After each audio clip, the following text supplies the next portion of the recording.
Think about it for a second. Who are you? If I ask you to introduce yourself, what will you say? Most likely, you'll tell me your name, profession, talk about your family, hobbies. But where did all of this come from? Why are you exactly this person and not someone else? The answer is simple and simultaneously surprising. You are the sum of everything that has happened to you. Imagine your brain is a vast library. Every day, every hour, new books are added to it. A meeting with a friend at a cafe, a book. An argument with a colleague, a book. A trip to a new city, an entire series of books. And over time, this library becomes so enormous that it begins to define everything. How you think, how you react, what you fear, what you dream about. Here's how it works. You have 5 senses: sight, hearing, smell, taste, and touch. These are your tools for exploring the world. Through them, you perceive everything material around you. People, objects, places. Every time you interact with something in the physical world, your brain creates neural connections. Imagine them as worn paths in a forest. The more often you walk the same path, the clearer it becomes. You meet a person, you create a path. Meet them again, the path becomes wider. Met 100 times, it's now a wide road. And one day, your brain begins to recognize patterns, templates. You see this person from afar and immediately know, this is Alex. He likes to joke, sometimes runs late, but always comes to help. This is memory. This is you. But here's the catch. If you consist of memories, then you're constantly living in the past. Even when you look at the present, you see it through the lens of what you already know. You don't see the world as it is. You see it as it was in your experience. It's like wearing glasses with tinted lenses. Over time, you forget they're on your face, and you start thinking the world is actually that color. And here's where something interesting begins. You see, we're materialists, not by choice. We're materialists by our nature, because we live in a material world. You define yourself as a body. You have height, weight. You occupy a specific place in space. Right now you're somewhere sitting or standing, in a room, in transport, on the street. You exist at a specific point in time, today, at this time of day. And your attention is constantly riveted to the material, to things, to people, to places, to objects. In quantum physics, there's an amazing discovery. It turns out everything in this world can exist in 2 states. First, as a particle, a concrete material thing. Second, as a wave, a field of infinite possibilities. Think of it this way. A particle is frozen reality, what has already manifested.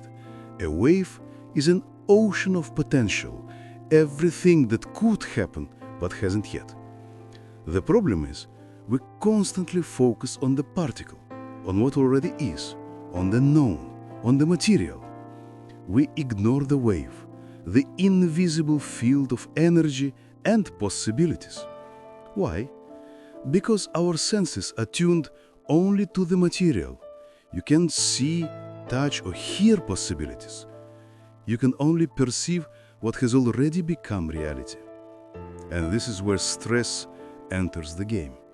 And everything becomes even more interesting and much worse. Imagine that around your body exists an invisible energy field. You don't see it, but it's there, like a magnetic field around a magnet. This is your life force, your energy, your potential.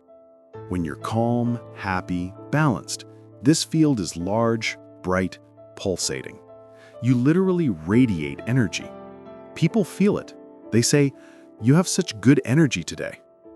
But when stress comes, something dramatic happens. Your body begins to pull energy from this invisible field and transform it into chemical substances. Adrenaline, cortisol, stress hormones. Why? So you can survive. You see, thousands of years ago, When a saber-toothed tiger was chasing you, you needed this chemical reaction.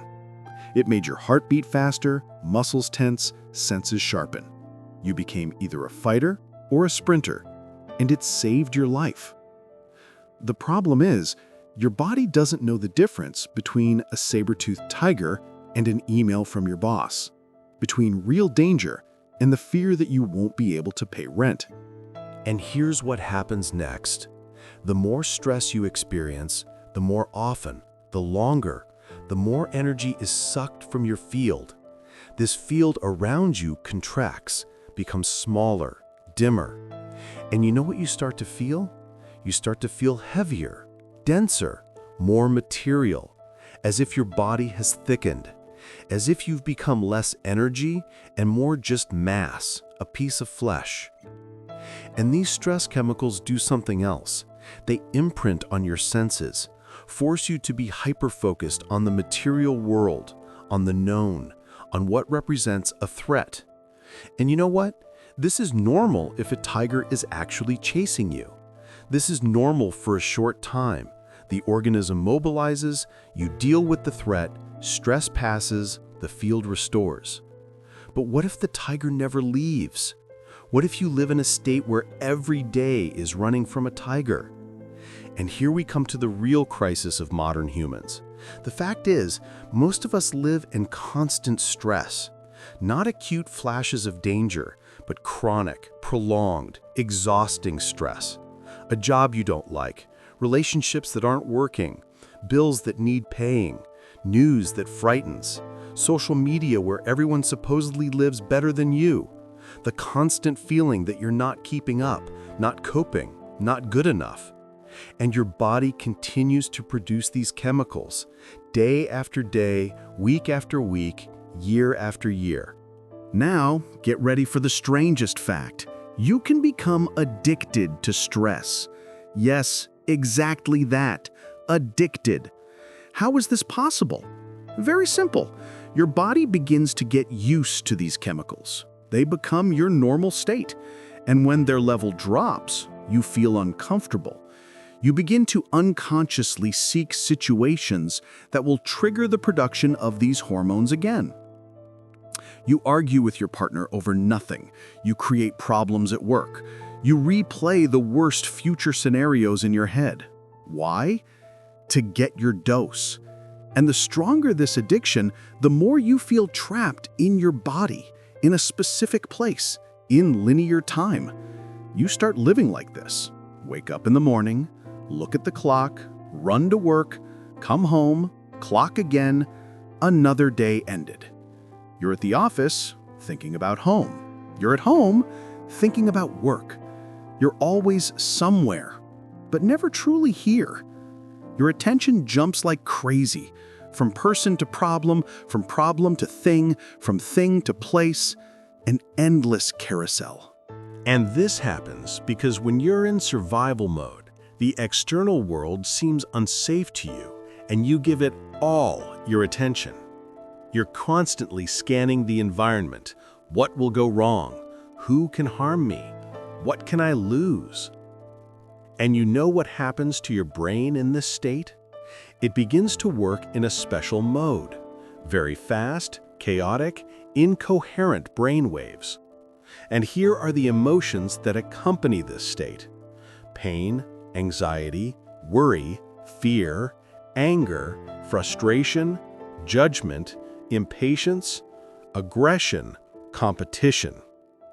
Sound familiar? If you recognized your usual state in this list, it means you're living in survival mode. And here's the irony. You become incoherent. Your thoughts are scattered, your emotions jump, your energy is dispersed. You literally fall apart while trying to hold yourself together. But worst of all is what happens to your power. Remember the basic law, where attention goes, energy flows? So when you constantly focus on someone or something in the external world, on a boss who annoys you, on a partner who disappoints you, on a problem that won't resolve, you give your energy to it. You literally give away your power.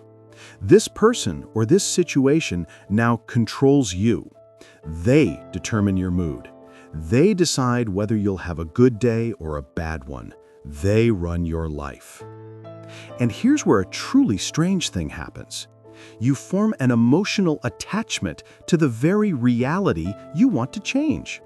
You hate your job, but constantly think about it. You suffer from a relationship, but can't let it go. You fear poverty, but keep replaying financial disaster scenarios in your head. You feed what you want to destroy. You water the weeds and wonder why they grow. And so you become a slave to the world of the known. You try to predict the future based on the past. You think that if something was this way yesterday, it will be this way tomorrow.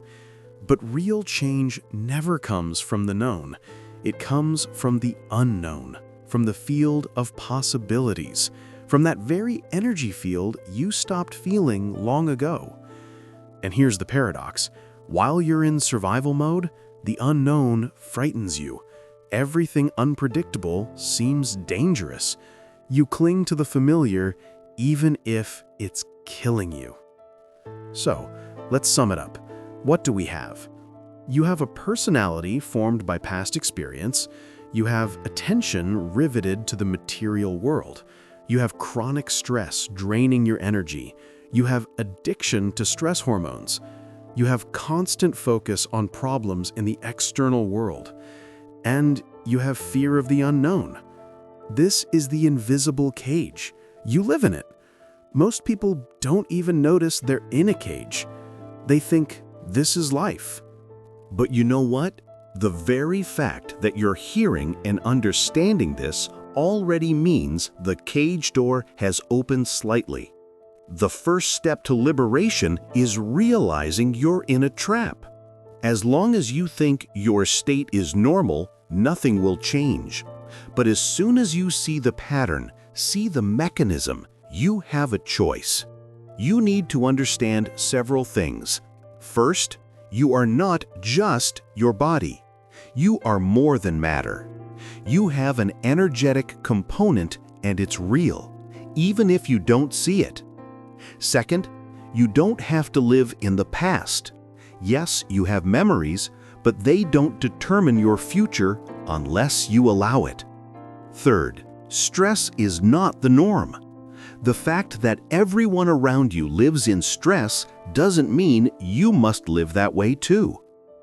Fourth, the external world shouldn't control your internal state. Your boss shouldn't determine whether you'll be happy. Your bank account shouldn't decide whether you'll be calm. To change your life, you'll have to enter the realm of the unknown. Let go of the familiar, even if it seems safe. You'll have to take your energy back from the external world. Stop giving power to people, problems, things. You'll have to learn to switch attention from matter to energy, from particle to wave, from what is to what could be. You'll have to exit this chaotic state, calm your brain, make it coherent. This doesn't happen in one day. It's a journey. But each step on this path makes you freer, lighter, more energetic. Each time you notice you've slipped back into survival mode and consciously exit it, you're creating a new path in your brain, creating new neural connections, becoming a different person. Right now you have a choice. You can return to your usual life, to constant rushing, to stress that seems normal, to life on autopilot where every day is like the previous one. Or you can stop right now and ask yourself, where did I give my energy? To whom or what did I give my power? What am I spending my attention on? And what do I get in return? You see, this whole story is about returning home, about returning to yourself, to that part of you that's bigger than the past, bigger than the body, bigger than circumstances, to that part that exists in the field of infinite possibilities. You came into this world not to survive. You came to live, to truly live. And it begins from the moment you stop giving your power to the external world and start taking it back. Stress stole your life, but only if you allowed it. Now you know how it works. Now you see the cage, and the door is open. What happens next is entirely up to you. The cage is beautiful. That's its danger. It's made of everything you thought was protecting you. Your memories, your habits, your certainties, your familiar patterns. But now you see it. You see the structure. You see how it works. And, most importantly, you see the opening. The door that was always there, but you couldn't see it because you were too focused on the bars. The light from beyond calls softly, not demanding, just inviting. One step, just one conscious step. Not a giant leap, not a dramatic escape, just a small movement toward what you know is true, toward the field of possibilities, toward your authentic power. The moment you take your energy back, everything changes. Not suddenly, not dramatically, but deeply. You begin to glow again. That field around you expands. You feel lighter, not because circumstances changed, but because you stopped giving them power over you. You become the source again. Energy flows from within, not from external validation. You're whole, integrated, free, not because you escaped somewhere, but because you returned home, to yourself. This is what it looks like when you stop feeding the external world with your life force. When you remember that you are energy, not just matter. When you choose the wave of infinite possibilities over the frozen particle of the past. You're back. And from here, everything is possible. And now the practice. What you can start doing today. Take a sheet of paper or open the notes on your phone and answer 3 questions honestly. First question: who or what did I give most of my attention to today? Write specifically. Was it a person, situation, problem, fear? How long did you think about it? Second question: what emotion did I experience most often today? Was it anxiety, irritation, fear, anger, impatience? Name it precisely. Third question: did this emotion and this object of attention make my life better? Did I become happier, stronger, freer? Or did I simply give them my energy and receive nothing in return? Do this every evening for a week. Just observe. Don't judge yourself. Don't try to change anything immediately. Just notice where your power is leaking. Because you can't change what you don't see. And when after a week you see the pattern, you'll see that again and again you give energy to the same things. Then ask yourself the final question: what if I take this energy back? What if I stop feeding this with my attention?